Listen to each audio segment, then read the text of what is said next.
On today's Minute Apes, I don't want to talk to you anymore, you empty-headed animal food trough hopper. I fart in your general direction. Your mother was a hamster and your father smelt of elderberries. Human lover.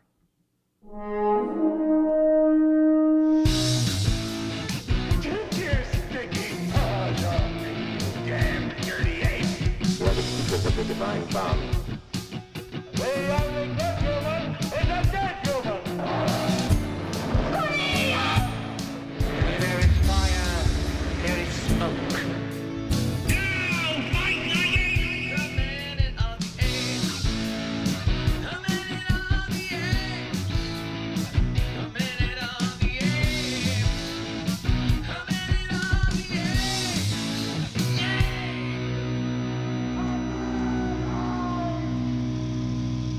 Hello and welcome to Minute of the Apes, the daily podcast where we break down every minute of the Planet of the Apes movies, 1 minute at a time. I'm Todd, sitting silently yawning as Sean. It's morning. Good But morning. Richard, the bearded wonder, it's been a hot minute since I've seen you, so the beard is new for me. The beard is new, yes, Yeah. exactly.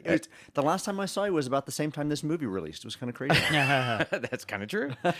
I did see on Facebook, though, the braids are gone already, though.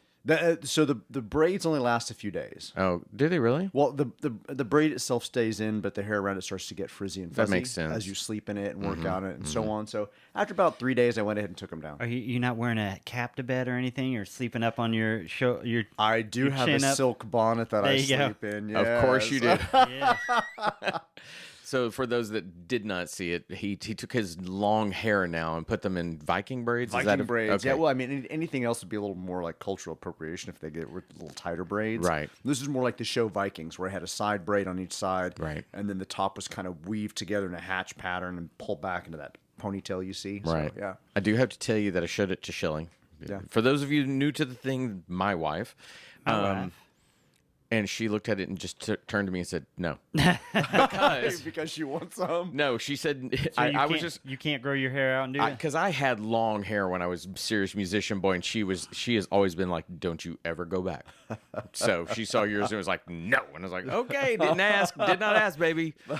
Wasn't going there. Just want to know if you thought it was cool. Yeah, whatever. I was like showing you my friend, thinking it's pretty stinking neat, but no, not my wife. All right, so we are minute 21. Sean, Yes. tell us what's going on. All right, we're going to start minute 21 with Davison looking at one of the human prisoners and ends with Helena Bonham Carter's character watching the humans being driven away. All right, here it comes. Minute 21, Tim Burton's Planet of the Apes.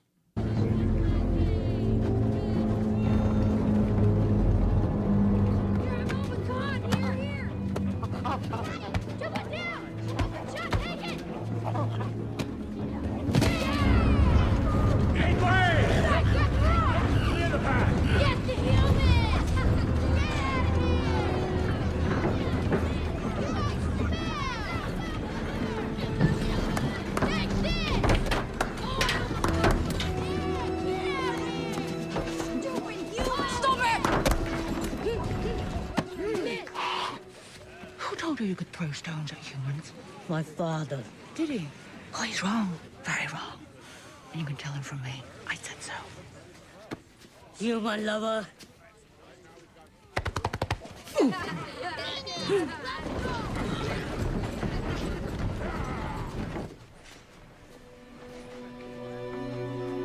As minute 21, we have an Oberon's worth of humans and apes, a 2 displaced pods worth of humans and apes, and now running humans and chasing apes in a city. I don't even know how to report this anymore. Visually, we've basically got children playing basketball, those being the ape children. We have visuals inside of Marky Mark looking out. We do get the beating of a chest of a chimp. We get the looks of Helena Bonham Carter sort of peering out and going, "Oh."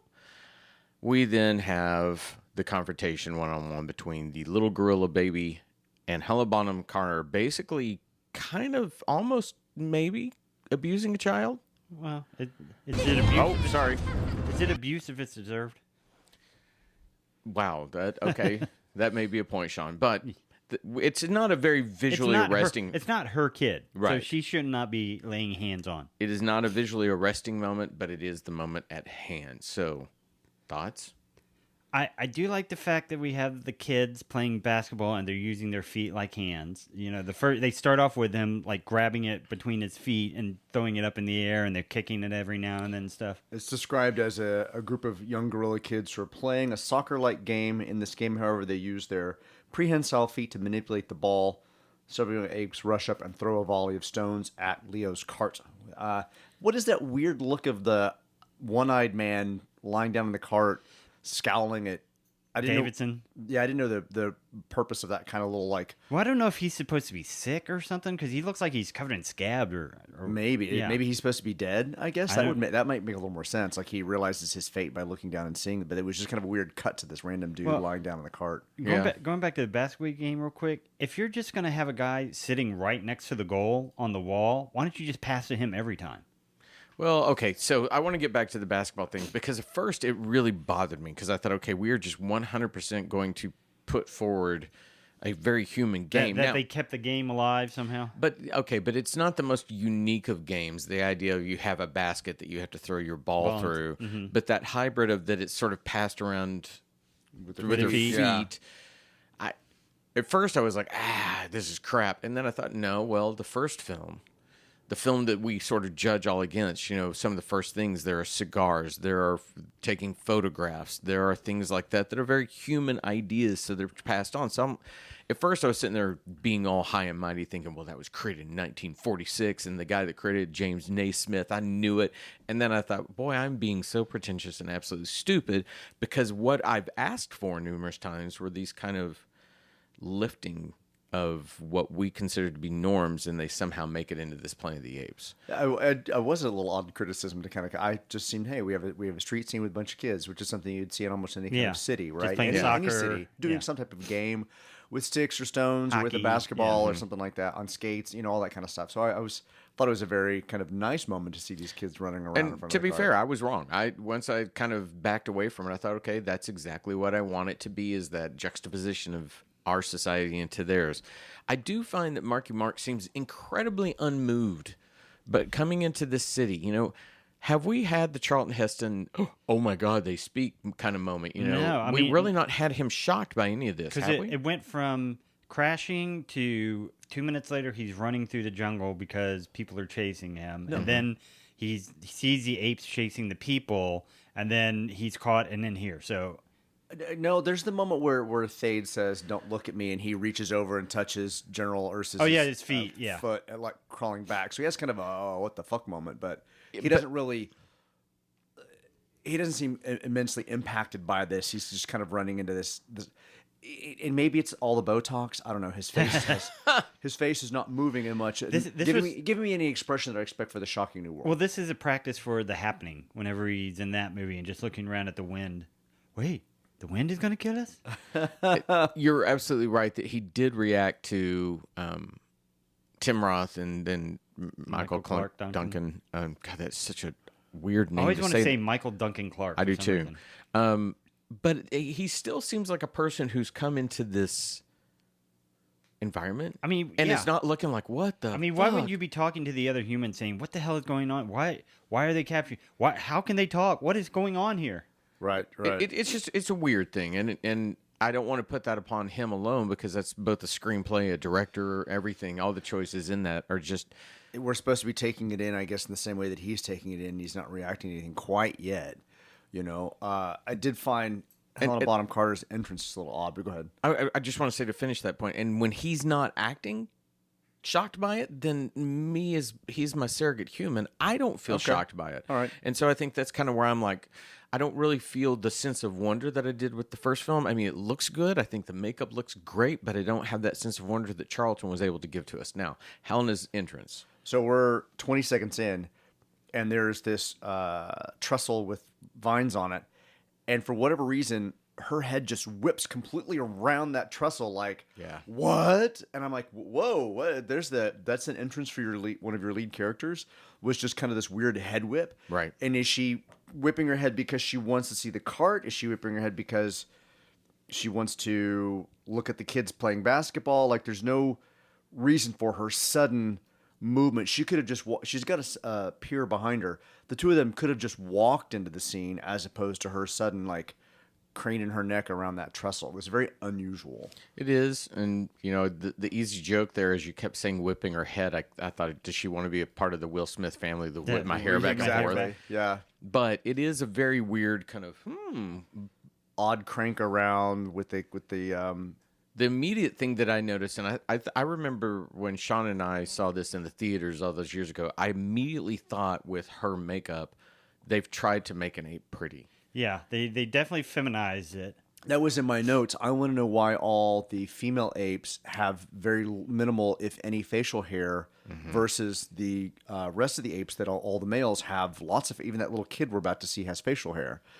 And so it's very unnerving to see this very smooth skin face. It almost as looked well like as the snout is very flush, very narrow. to the face. Yeah, it looked almost like when they put a filter on HD television to kind of make your aging actresses look better. It looked Right. almost like the lens was smeared. Well, But- Helena, especially, she's not an unattractive woman now, but as a young woman, she was very pretty. And it's almost like they just thought, let's put a little bit of ape on her just to make her look simian. But I needed a little more for it to be believable. her friend behind her as well. I her totally backup agree. dancer also has like that soft face. This is not a racist statement, although it will sound like it. She looks a little bit like Michael Jackson.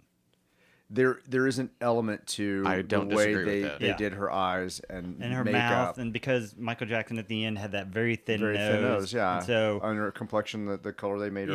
Yeah. No, I agree. She it is does one of sound those odd, yeah. actors, though, and I think like with Paul Giamatti and Tim Roth, that they're such good actors that anything they do is interesting. And I think immediately, even her little exchange with the kid that we're gonna, step into next is it's infinitely more interesting as an actor goes than we've had probably since the original one. I don't know that we've had a whole lot. We've had Roddy moments, we've had a few moments like that, but she doesn't suck in the moment of approaching this kid that she belittles and treats like a gorilla. She grabs him from the top of the head, said, "Who could you throw stones? Who said you could throw stones at humans?" And she's like, "My dad, my father." then he sticks out his tongue and beats his chest like an actual gorilla Well, would. he's wrong and he's very wrong. So we're already kind of establishing the fact that she's probably a human sympathizer. He's very pro-human. Right, yeah, he's wrong, very wrong. You tell him I said so. I do like the fact that if you notice, the kids that are playing, there are chimpanzees and gorillas together. In the previous movies, it felt like they always kept the chimpanzees together, always kept the gorillas together, always kept the orangutans together. This one, you can kind of see them mixing up a little bit. I did. Did you see that report that came out recently about chimpanzees were captured in footage of killing gorillas? It's one of the first times they've ever seen that behavior in the wild. I had seen previously one time I'd seen about a pack of gorillas that or chimpanzees that hunted down like a rival tribe and killed them and ate them. But yeah, I saw that I think it's because of the drought or something. Yeah. Or the heat. It's like they're going a little bit crazy and they're hungry. Oh no, that's upsetting. It's starty. Well, of course, that naturally comes over to us, and I couldn't help but share that. So we then get, after she confronts this kid, What do you do with the chest beating? I liked I it. thought it was cute. I mean, I would have that's what liked they would do. Well, and also the fact that somebody coached him. He bows his chest and Starts pounding his chest. Yeah. I liked it. Then when we get the weird exchanges through the back of the card as Marky Mark looks at her and she looks to him, we hear the beginnings of a little bit of a tender theme in the music is coming out. What I found odd in that whole setup, and I get why they did it, is his clothing is so white compared to everything else. His skin's a little whiter and a little bit cleaner than everyone else. He doesn't have long hair. And the way that the bars are cut are so that it 100% frames him. yeah, and you're the forced to little look hole at in it, him. yeah. Right. But it was so incredibly staged that it was distracting to me. I almost would wish the cart had stopped for a second because for her entire conversation, that cart should be well gone. Yeah. And he should not be able to see her unless he's got supervision. Right. Like, I mean, the distance they would have traveled would have been too far away, particularly for that kind of intimate hear that she's intimate saying- look we're supposed to get from her. The description basically says that, what does it say? Her friend is supposed to say to her, "Do you have to be so intense? I thought we were going to go shopping." Well, after she scolds the kid, Yeah. her friend behind her was supposed to say, "Do you guys have to be so intense? I thought we were going to go shopping." And then, but Ari is staring at the carts passer by. The humans retch behind bars, closer in on Ari. Her eyes well with tears, Leo makes eye contact with Ari for 1 second. So there was supposed to be a moment that maybe got cut or altered that would make that make a little more sense. I don't know why she has tears in her eyes, but... Well, obviously, maybe they will let us know later in the movie, but why do these gorillas hate humans so much when they're going to be their slave labor? I mean, that'd be if we had captured some horses that we were bringing in and people were throwing rocks at them going, stupid horses, get out of you stink horses, go away. I think that's on point with what I do find, again, almost like where Leo's not having a sense of wonder as he sees this. I don't completely immediately understand what the apes, the gorillas, want of humans. I think in the original film, it's almost... You can tell the way that, you know, that they're mute. They're like animals. It is flipping. They make the humans almost like a pest. Right. Instead of in this movie where we know that they're going to use them as slaves. And it just, I don't know, that's not clear for me at this point. And I feel like that should almost be the first thing that's clear. Yeah. Is who they are to each other. Yeah, they're also doing experiments on the humans in the first one. So they were like just using them as we would have used rats or gorillas potentially now. But there wasn't a hatred towards them. There was a utilitarian facing, like we use them to hunt and we use them for science. Yeah, up to this point, they've been rounded up, thrown into a cart, dragged to the city, and we don't know where they're going, what the point of that is, or anything. Just a quick note, the scene where he actually stares into the cart and goes, hey, what's going on? Where am I? Was supposed to happen after this moment. Oh, really? They flipped those two. So we're supposed to get Ari first, then the hey, what's going on, versus the hey, what's going on, and then the cart scene. Okay. Well, again, I think just the definitions of what the world is, how we're reacting are missing for me. Again, the makeup is fantastic. It is. The only complaint I have about it is because their noses are covered, you still get that little bit of muffled sound when they're talking. You kind of get that where it almost feels like they should have gone back and redubbed it so that you know, they got fake teeth in and their nose is covered, so you're going to have a different timbre to your voice. Yeah, and Helena Bonham Carter's character definitely had a little odd, like an extra little, like little puffs of air. Something was happening there as in well. her mouth. Her audio was a little off.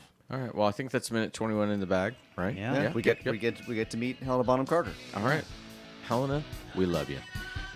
That's it, minute 21. We'll be back tomorrow. Everyone have a great day. Bye. Bye, everybody. Coming on.